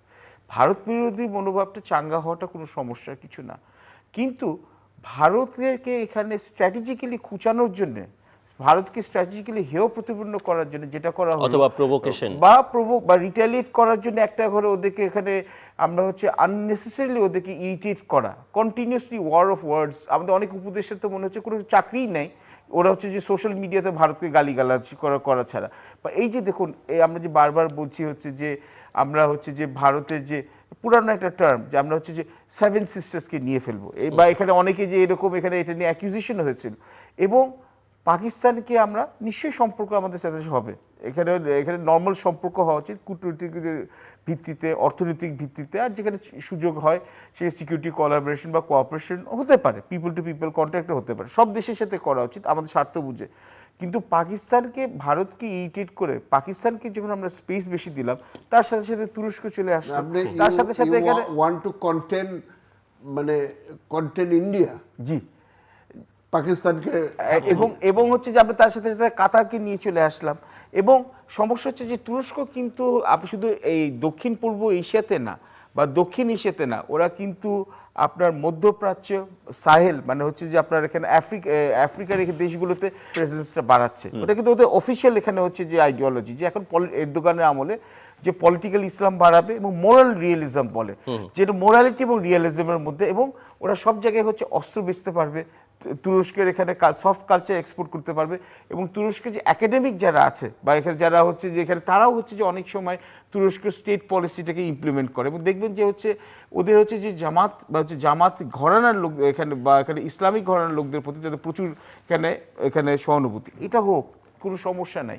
কিন্তু আপনি যখন হচ্ছে আপনি ভারতের মতো একটি দেশকে, বিশাল একটা দেশ, এটা আপনি এখানে অস্বীকার করে তো লাভ নেই, এবং সত্যকে সত্য বললে যদি এখানে হচ্ছে আমাদের ইনফিনিটি কমপ্লেক্সে ভোগারও কথা না, ভারতকে যখন আপনি আননেসেসারি প্রভোক করবেন, তখন কিন্তু আপনার কিন্তু সিকিউরিটি কিন্তু সিচুয়েশনটা কম্প্রোমাইজ হবে। আর যখন আপনি যখন তখন কী হবে, আপনি যদি স্পেসটা যদি আপনি কমাতে চান, তখন অবভিয়াসলি তারাও স্ট্রাইক ব্যাক করবে, কারণ এই ইন্টারিম গভর্নমেন্টের সময় তো এটা ফ্রি ফর অল হয়ে গেছিলো, যে এখানে অনেকে এখানে আসা যাওয়া করেছে, যেখানে আমরা দেখেছি মিডিয়াতে, নিউজ পেপারে, যাদের ব্যাপারে হচ্ছে যে ভারতীয় এখানে হচ্ছে সংস্থাগুলোর বা ভারতীয় এখানে যে নীতি নির্ধারকদের এখানে অনেক ধরনের আপত্তি ছিল, বা আমরা এই যে, এবং সবচেয়ে আমি একটা এক্সাম্পল দিয়ে আপনি শেষ করি, বেস্ট এক্সাম্পল হচ্ছে যে আমরা হালে যখন হচ্ছে ICC T20 খেলাতে আমরা যে পাকিস্তানে যে পাইপার হ্যামিলিনের এখানে বাসিতে, পাকিস্তানিদের বাসিতে আমরা মুস্তাফিজের এখানে যেটা IPL করেছে, অত্যন্ত ভুল করেছে, কিন্তু প্রথমে বিসিবি ভুল করেছে বা অন্যায় করেছে,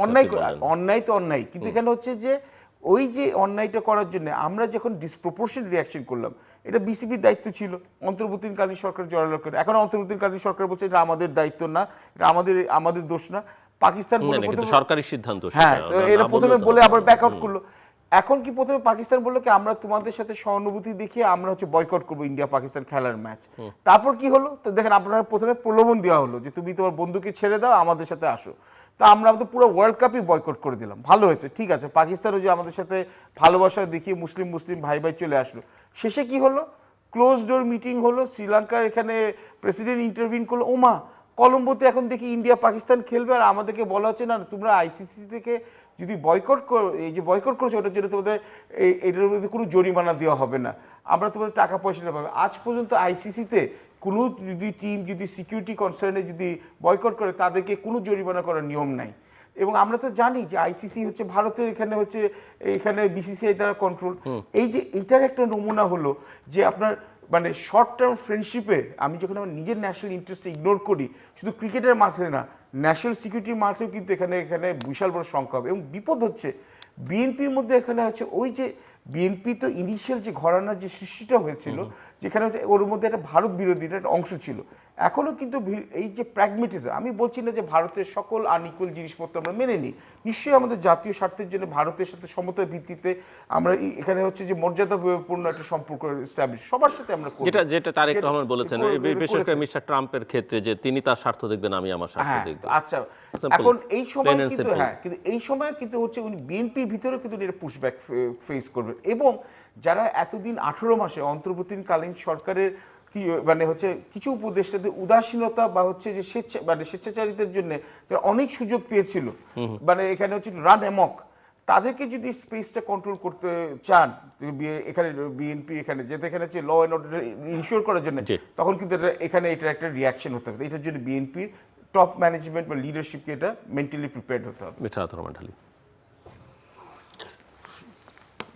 যে মানে এই যে আমাদের অন্তর্বর্তী সরকারের সবসময়ই মানে এই যে ক্রিকেটের যে ব্যাপারটা, এটা কি করলো হঠাৎ করে, মানে তারা যখন দেখলো জনাব তারেক রহমান দেশে ফিরে আসলেন, ম্যাডাম খালেদা জিয়ার মহাপ্রাণ, তো ওই সময় দেশে আসলে সরকারটা হারিয়ে গেছিল।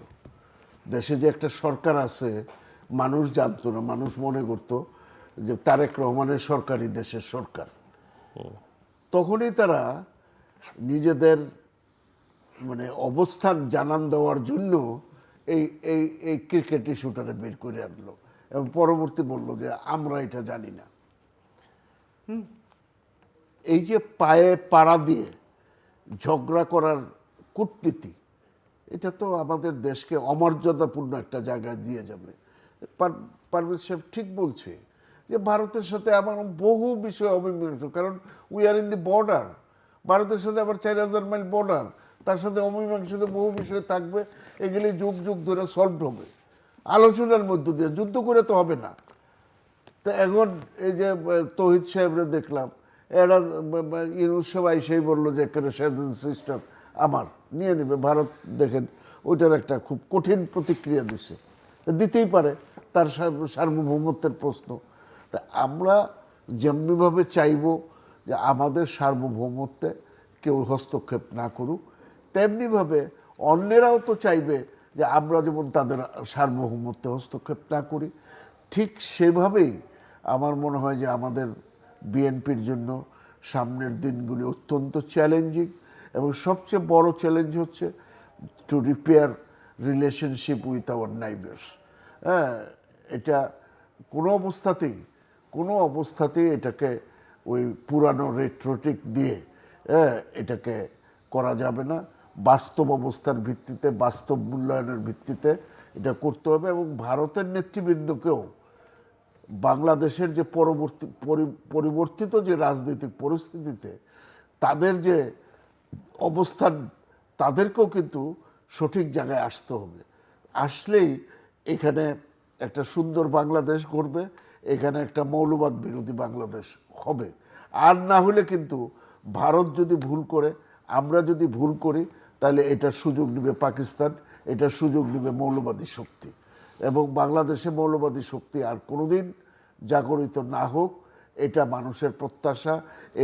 এবার জাতীয় সংসদ নির্বাচনে মানুষ তার সেই প্রত্যাশার কথা ব্যালটের মধ্য দিয়ে জানিয়ে দিছে, এবং এটার সঠিক প্রতিফলন আমরা আগামী দিনের রাজনীতি, অর্থনীতি, রাষ্ট্রনীতিতে আমরা জনগণ দেখব। পারভেজ, আমাদের হাতে আর 10 মিনিট সময় আছে, 10 মিনিটের আচ্ছা, মধ্যে ওকে। আমাদের শেষ করতে হবে আলোচনাটা। সো আমি একটা বিষয় আলোচনা করতে চাই যে বিভিন্ন সময় বিভিন্ন ফোরামে আমরা কথা বলেছি যে বিশেষ করে যারা ফরেন পলিসি নিয়ে কাজ করেন তারা বলেন যে বাংলাদেশের আসলে কোনো ফরেন পলিসি নেই। কনস্টিটিউশনে একটা কথা সেই 72-তে লেখা হয়েছে যে friendship to all, malice to none. Interim বেসিসে আছে। ওখানেই আমরা আছি, ওখান থেকে আসলে বেরোতে পারছি না। এবং 2026-এ আসলে এখনকার যে বৈশ্বিক বাস্তবতা, আসলে ওই নীতি ধরে বাংলাদেশ বা বাংলাদেশের মতো দেশ আসলে চলতে পারবে কি না? বিনয়ের সাথে বলতে চাই যে 1971-72 সালে, যে 72 সাল থেকে যে এখানে পররাষ্ট্রনীতি করা হচ্ছে, তো নন অ্যালাইনমেন্ট, থার্ড ওয়ার্ল্ড এখানে মুভমেন্ট ইত্যাদি ইত্যাদি, সেই সময় বাস্তবতা ভিন্ন ছিল। এখন 2026 সালে যে নতুন যে স্নায়ুযুদ্ধ হচ্ছে, যেখানে যুক্তরাষ্ট্রের প্রধান প্রতিপক্ষ, স্ট্র্যাটেজিক অ্যাডভার্সারি, ওদের ন্যাশনাল স্ট্র্যাটেজিক ডকুমেন্টে 2025-2026-এ একই জিনিস বলছে চীন এবং কিছু অংশে চীন এবং কিছু অংশে রাশিয়া। তো এইরকম একটা পরিস্থিতি যখন যুক্তরাষ্ট্র আর চীনের মধ্যে এখানে হচ্ছে যে দুই মহারথীর মধ্যে লড়াই হচ্ছে, এবং দুজনে যতটা না নিজেদের বিবেচনা, তার চেয়ে বেশি বোধহয় ইউরোপের বিবেচনা। ইউরোপকে একটু খুশি করার জন্য রাশিয়াকে যুক্তরাষ্ট্র বলে না, আসলে রাশিয়ার ব্যাপারে যুক্তরাষ্ট্র অতটা চিন্তিত না, কিন্তু এটা ওদের পশ্চিমা মিত্রদেরকে, এখানে ইউরোপের বন্ধুদেরকে একটু খুশি রাখার জন্য এটা রাশিয়াকে একটু লিপ সার্ভিস দেওয়া হয় আর কি। তো এই সময় যেখানে যে চীন যেখানে হচ্ছে এত বড় একটা প্রতিপক্ষ এবং যুক্তরাষ্ট্রের সাথে এখানে আমাদের বিসমিল্লাতে এসে আমেরিকান অ্যাম্বাসেডার 2টা না 3টা বক্তব্য দিলেন যে চীনের প্রভাব এবং এখানে হচ্ছে থিঙ্ক টুয়াইস অ্যাক্ট, যে আপনি যদি চীনের থেকে সমরাস্ত্র এখানে নিয়ে আসা হয় এটাও কিন্তু সামনে আসবে, যে আপনার তাহলে কিন্তু এখানে হচ্ছে আমেরিকার একটা স্যাংশনস আসার সম্ভাবনা আছে, এটাই থিঙ্ক টুয়াইস অ্যাক্ট। এবং ব্রেন্ট ক্রিশ্চিয়ানসেন যে আমেরিকান অ্যাম্বাসেডার, কারেন্ট অ্যাম্বাসেডার, ওনার সিনেট কনফার্মেশন হিয়ারিংয়ে কিন্তু থিঙ্ক টুয়াইস অ্যাক্টের প্রণেতাও ছিলেন সেই সিনেটর, এবং উনি কিন্তু জিজ্ঞেস করেছেন চীনের যে এত সমরাস্ত্র কেনার যে প্রবণতা বাংলাদেশে এটাকে কিভাবে কমানো যেতে পারে। দেখুন উনি কিন্তু ওনার কাজই করছেন। 1 2 আমাদের পররাষ্ট্রনীতি 2 নম্বর এখানে সমস্যা হচ্ছে যুক্তরাষ্ট্র হচ্ছে আমাদের সবচেয়ে বড় রপ্তানির বাজার, চীন হচ্ছে আমাদের সবচেয়ে বড় আমদানির বাজার। এর মধ্যে ইন্টার গভর্নমেন্ট দিয়েছে গলার মধ্যে ফাঁস। কেন হচ্ছে আপনি দেখুন হচ্ছে এত আনইকুয়াল ট্রিটি, আমি বলছি যুক্তরাষ্ট্রের করতে যুক্তরাষ্ট্রের অ্যাডভান্টেজ হবে, এবং এটা আমাদের এখানে ইউএস ট্রেড রিপ্রেজেন্টেটিভ অফিসে আমরা কিন্তু আমাদের দেশ থেকে জানতে পারি নাই, এখানে তো নন ডিসক্লোজার এগ্রিমেন্ট দিয়ে সব বন্ধ করে দিয়েছে। 32 পাতার যে এগ্রিমেন্ট আছে ওখানে 158 বার 158 টাইমস এখানে লেখা আছে বাংলাদেশ শ্যাল, মাত্র 8 কি 9 বার বলা হচ্ছে যে ইউএসএ শ্যাল। এর মধ্যে আরও ভালো সুখবর হচ্ছে নিউক্লিয়ার আমাদের যে প্ল্যানটা করা হয়েছে, যাতে 13 থেকে 14 বিলিয়ন ডলার অলরেডি ডুবে গেছে আমাদের রাশিয়ার কাছে, কিন্তু আমরা আন্তর্জাতিক কোর্টেও কিন্তু আমরা হচ্ছে যে দায়বদ্ধ, যেখানে এই টাকাটা ডেট সার্ভিসিং করার জন্য ওখানে আমরা এটাও সাইন করে দিয়েছি যে খুব ন্যারো এক্সেপশন ছাড়া নিউক্লিয়ার রডও আমরা কিনবো, তখন হচ্ছে যুক্তরাষ্ট্রের এখানে আমার অনুমতি লাগবে, কারণ যুক্তরাষ্ট্রের প্রতিপক্ষ যারা হতে পারে চীন বা সেই অর্থে রাশিয়া, সেখান থেকে কিন্তু নিউক্লিয়ার রড বা এনরিচ প্লুটোনিয়াম কিনে যাবেন। তো আমার যে এত বড় যে পাওয়ার জেনারেশনে যে ইনভেস্টমেন্ট হলো, এই যে সাদা হাতি ওটা কি হবে, এটা কিন্তু আমার নাই। এই যে 6700 প্রোডাক্ট আমি আরও বেড়েছে, 6700 প্রোডাক্টের উপর আমি শুল্কমুক্ত সুযোগ দিব, আর 2500 বাংলাদেশি প্রোডাক্টের উপর সুবিধা আমাদের মেইনলি রেডিমেড গার্মেন্টসের উপরে। তা আমরা কিভাবে আমরা জিরো ট্যারিফ পাবো, যদি আমি যুক্তরাষ্ট্র থেকে আমার কটন নিয়ে আসি, তাহলে ওটা কটন দিয়ে দিলে তাহলে আমাদের কিছু অংশে আমাদের হচ্ছে ট্যারিফ অ্যাক্সেস দেবে। কত দিয়েছে আমাদেরকে? 20% থেকে 19%। এর মধ্যে আমরা কি কি কমিট করেছি? আমরা কমিট করেছি হচ্ছে আমাদের এখানে আপনার এখানে $3.5 বিলিয়ন হচ্ছে যে আমি হচ্ছে এখানে এলএনজি এখানে কিনবো, আমি প্রায় 14টার মতো হচ্ছে বোয়িং প্লেন কিনবো। আমার এখানে হচ্ছে যে টাকা দিয়েও আমার এখানে আন্তর্জাতিক আমাদের দেনাদারদেরকে আমাদের টাকা দেওয়ার তহবিল নেই, এখানে আইএমএফ থেকে লোন নিচ্ছি, আমি আরও বোয়িং প্লেনের জন্য কমিট করে ফেলেছি। দেখুন মধ্যপ্রাচ্যের এখানে তেলে এখানে ভাসমান যে দেশগুলো আছে, যেমন হচ্ছে সৌদি আরবিয়া, কাতার, ইউই বা জাপান বা সাউথ কোরিয়ার মতো ধনী দেশরা অনেক কিছু কমিট করতে পারে, যেখানে যুক্তরাষ্ট্রের এবারে ডেলিভারও করতে পারে। আমরা এটা ডেলিভার করব কি করে? যুক্তরাষ্ট্রের তো প্রেশার আছে এবং যুক্তরাষ্ট্র তার ফুটপ্রিন্ট বাড়াবে। তার সাথে সাথে দ্বিতীয় যে সমস্যা হচ্ছে চীন এবং ভারতের মধ্যে কিন্তু একটা রিজিনাল কম্পিটিশন আছে। এবং 3 নম্বর হচ্ছে যে আবার হচ্ছে যে এখানে উদীয়মান হচ্ছে যে ভারত এবং পাকিস্তান একা না, পাকিস্তান, টার্কি, কাতার অ্যাক্সেস, এটার কিন্তু একটা কম্পিটিশন। কিন্তু টার্কি কিন্তু আফ্রিকাতে ভারতের সাথে কম্পিট করছে, টার্কি কিন্তু ইন্দোনেশিয়া, মালয়েশিয়াতে কিন্তু হচ্ছে ভারতের সাথে এখানে কম্পিট করছে।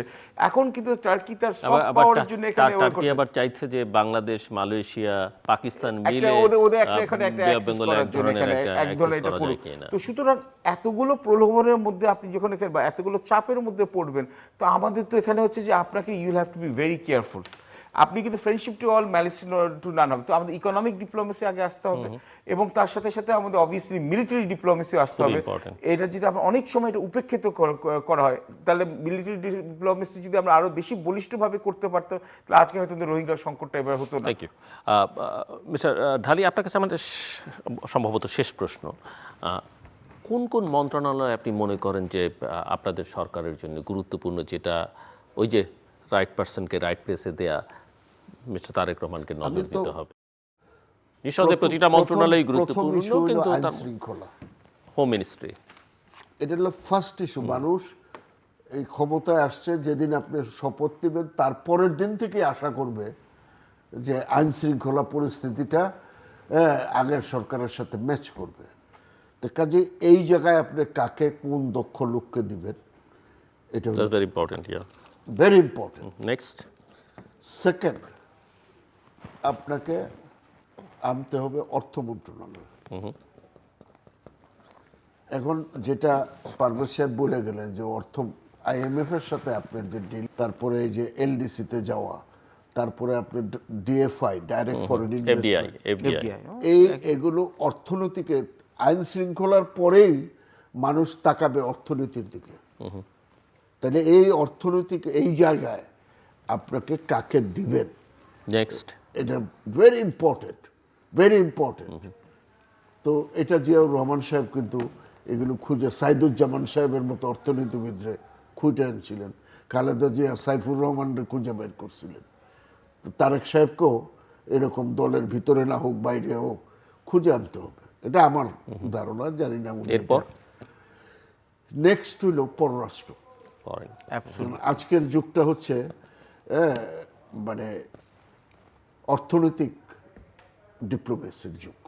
অর্থনীতি, সিকিউরিটি, মিলিটারি, Everything. এবং এর সাথে যদি একটা সম্পর্ক যদি আমি বলে দিই, ঢালিবাইয়ের কথাতে আমি যাচ্ছি, আমাদের ন্যাশনাল সিকিউরিটি কাউন্সিলের একটা প্রপার ন্যাশনাল সিকিউরিটি আর্কিটেকচার লাগতে হবে, এবং একটা যোগ্য ন্যাশনাল সিকিউরিটি অ্যাডভাইজার লাগবে যে ইন্টার মিনিস্ট্রিয়াল এবং হচ্ছে ইন্টার ফোর্সেস কোঅর্ডিনেশনটা করতে পারে। এইটা একটা, এইটার সাথে আমি মনে করি যে পারভেজ সাহেব যে কথাটা বললেন, আমাদের একটা ন্যাশনাল সিকিউরিটি কাউন্সিল আমাদের এই মন্ত্রণালয়ের বাইরেও। সো আর দুটো মন্ত্রণালয়ের নাম বলেন, আমাকে শেষ করতে হবে জাস্ট। গুরুত্বপূর্ণ আরেকটা হলো, আমি মনে করি যে আভ্যন্তরীণ ক্ষেত্রে যে যোগাযোগ ব্যবস্থা, মানুষ এটা আশা করে এই যোগাযোগ ব্যবস্থাটার উন্নতির জন্য ওকে এইটা। আর 3 নম্বর হলো আমাদের এই যে এই জাহাজ, নদী, শিপিং শিপিং, এই কয়টা মন্ত্রণালয় যদি সঠিকভাবে চলে। এডুকেশন মিনিস্ট্রি, এডুকেশন, কেন এই 18 মাসে এবং তার আগে যে সরকারের লাস্ট যে 5 বছর আগে আমাদের শিক্ষা খাতে যে বিপর্যয় নেমে আসছে, এটাকে হচ্ছে যে আমাদের ছাত্রদেরকে বলতে হবে যে না, এডুকেশন, হেলথ, আমাদের ছাত্রদেরকে বলতে হবে বাবারা আবার তোরা পড়াশোনা কর, আবার তোরা আবার তোরা মানুষ হ। এখানে আতাউর রহমান খানের ছবি। দর্শক, আমরা অনুষ্ঠানের শেষ প্রান্তে। সামাজিক যোগাযোগ মাধ্যম ফেসবুক, এক্স এবং ইউটিউবে তৃতীয় মাত্রা লাইভ স্ট্রিম হচ্ছে, আপনারা দেখতে পারেন। টেলিভিশনের পর্দায় দেখতে না পারলে যে কোনো সময় যে কোনো স্থান থেকে ইউটিউবে তৃতীয় মাত্রা চ্যানেলটি সাবস্ক্রাইব করে এই পর্ব বা পুরনো পর্বগুলো আপনারা দেখতে পারেন। মিস্টার পারভেজ করিম আব্বাসী এবং সাদর রহমান আলী, অসংখ্য ধন্যবাদ এই আলোচনায় অংশ নেবার জন্য। দর্শক, এক ধরনের ফলাফল আমরা বেসরকারি নানা সূত্র থেকে এবং আঞ্চলিক নির্বাচন কমিশনের যে অফিসগুলো সেখান থেকে পাচ্ছি, এবং সেগুলো বিভিন্ন টেলিভিশনের পর্দায় আপনারা নানান ফিগার দেখতে পাচ্ছেন, কিন্তু আনুষ্ঠানিক ফলাফল যেটা সেটাও আমরা দেখতে পাচ্ছি, এবং সেই ফলাফল খুব বেশি আসনের এখন পর্যন্ত ঘোষণা, কিন্তু যে কটি হয়েছে তার মধ্যে বাংলাদেশ জাতীয়তাবাদী দল এবং তার মিত্ররা অনেকখানি এগিয়ে, এবং বলা যেতে পারে একক দল হিসেবে বিএনপি আসলে অনেক এগিয়ে আছে, এবং ধারণা করা যায় যে ফলাফল শেষ পর্যন্ত এটিই দাঁড়াবে। এবং আমরা চাইব যে ফলাফল ঘোষণার পরে, ইতিমধ্যেই আমরা জামাতের যে প্রতিক্রিয়া দেখেছি রাত 11টায় জামাতের আমিরের যে প্রতিক্রিয়া, তাতে পরিস্থিতিটা তারা হয়তো ফলাফলটা মেনে নিচ্ছেন, মেনে নেওয়ার ছাড়াও হয়তো কোনো গত্যন্তর নেই, কিন্তু নানা রকমের উস্কানি দেবার লোকেরও অভাব নেই, সেটাও আমরা জানি দেশের ভেতর থেকে বাইরে থেকে। এই উস্কানি থেকেও পা দেবেন না, সেটা বিজয়ী এবং বিজিত দলের সকল নেতাকর্মী সমর্থকদের জন্য পরামর্শ থাকবে। আমরা চাই এটা শান্তিপূর্ণভাবে ক্ষমতার হস্তান্তর হোক এবং বাংলাদেশের রাজনীতিতে, অর্থনীতিতে বিশেষ করে স্থিতিশীলতাটা ফিরে আসুক। দর্শক, আমরা আজকের মতো শেষ করছি, মানে এই রাতে আমি বিদায় নিচ্ছি, এরপরে সংবাদ এবং সারা রাতে আপনারা ফলাফল দেখতে পারবেন। আবার কালকে সকালে, অর্থাৎ আজকেই সকালে আমরা আবার তৃতীয় মাত্রা সরাসরি এই স্টুডিও থেকে সম্প্রচারিত হবে, তখন আপনাদের সঙ্গে কথা হবে, আমার সঙ্গে অন্যান্য অতিথিরাও থাকবেন। আপনাদের সবার জন্য শুভকামনা।